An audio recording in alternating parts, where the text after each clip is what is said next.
जिंदगी की कीमत क्या है। दोस्तों, आज इस गौतम बुद्धा मोटिवेशनल स्टोरी के जरिए हम आपको बताएंगे कि बुद्ध के नज़रिए से हमारी ज़िंदगी की कीमत क्या है। हम में से बहुत से लोग अपनी ज़िंदगी की वैल्यू नहीं समझते हैं और अपने जीवन को ऐसी चीज़ों में बर्बाद कर देते हैं जिनसे हमारा नुकसान ही होता है। कुछ लोग अपनी ज़िंदगी शराब के पीछे बर्बाद कर देते हैं तो कुछ लड़कियों के चक्कर में और कुछ अपनी सारी ज़िंदगी पैसा पैसा करके बर्बाद कर देते हैं। आज की इस बुद्धा स्टोरी हिंदी के जरिए हम जानेंगे कि हमारी ज़िंदगी कितनी कीमती है और हमें अपने इस कीमती ज़िंदगी को किस तरह जीना है। एक बार की बात है, गौतम बुद्ध अपने शिष्यों को ज़िंदगी से जुड़ी अच्छी बुरी चीज़ों का ज्ञान दे रहे थे। सभी शिष्य उनकी बातों को बहुत ध्यान से सुन रहे थे। उन सभी में एक शिष्य ऐसा भी था जिसे प्रश्न पूछने की बहुत आदत थी।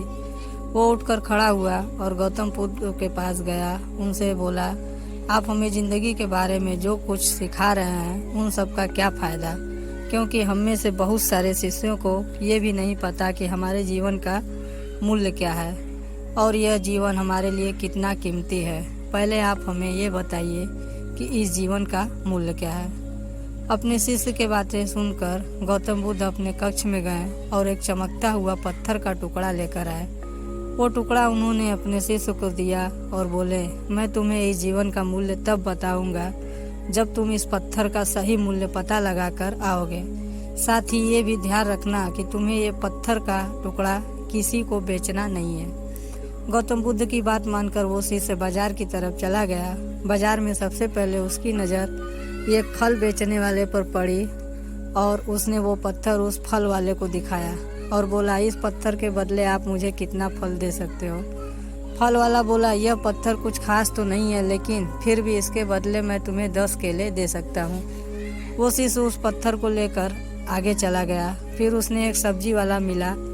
शिष्य ने उसे सब्जी वाले से उस पत्थर की कीमत पूछी। सब्जी वाले ने उस पत्थर को ध्यान से देखा और बोला, इस पत्थर की कीमत के बदले मैं तुम्हें ज़्यादा से ज़्यादा एक बोरी भर कर सब्जियाँ दे सकता हूँ। इसके बाद वो शिष्य उस पत्थर को लेकर सोने के व्यापारी के पास गया। उस पत्थर के टुकड़े की चमक देखते ही उस सुनार ने उसकी कीमत 100 सोने के सिक्के लगाई।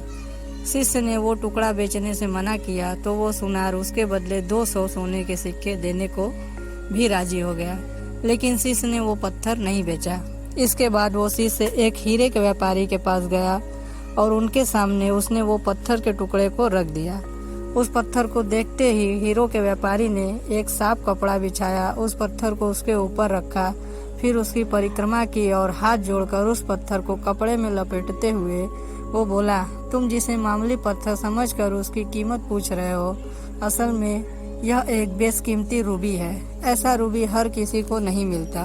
मैं अगर अपना सब कुछ बेचकर भी दूं तो इसकी कीमत नहीं चुका सकता। उस व्यापारी की बातें सुनकर वो शिष्य हैरान हो गया और दौड़ा दौड़ा सीधा बुद्ध के पास आया और उन्हें उसने जो कुछ भी बाजार में हुआ वो सब बताया। उसकी अचरज भरी बातें सुनकर गौतम बुद्ध बोले, तुम्हारे सवाल का जवाब इस रूबी की कीमत में ही छिपा है। हमारा जीवन भी एक रूबी ही है। रूबी की तरह ये भी बेशकीमती है, लेकिन हम इस बात को हमेशा नज़रअंदाज करते हैं और अपने जीवन का सही मूल्य नहीं समझते हैं। हम दूसरे को देखकर उनके जैसा जीवन जीने की कोशिश में अपने जीवन की कीमत को कम कर देते हैं। हमें सोचते हैं कि हमारी ज़िंदगी की कीमत वही है जो दूसरे हमें बताते हैं, लेकिन ये बात हमेशा ध्यान रखना कि सामने वाला अपनी हैसियत, बुद्धि और समझ के हिसाब से तुम्हारी कीमत लगाता है। ज़िंदगी सिर्फ एक बार मिलती है और इसे बर्बाद नहीं करें।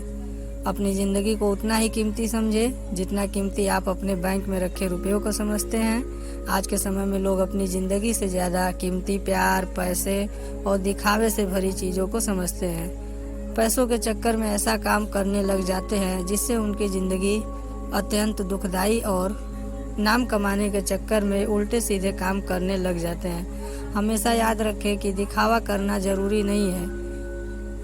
प्यार दोबारा मिल सकता है, पैसा फिर कमाया जा सकता है, लेकिन अगर एक बार ज़िंदगी बर्बाद हो गई तो उसे फिर से पाया नहीं जा सकता है। इसलिए अपनी इस बेशकीमती ज़िंदगी को अच्छे से जिए, हर पल का आनंद ले।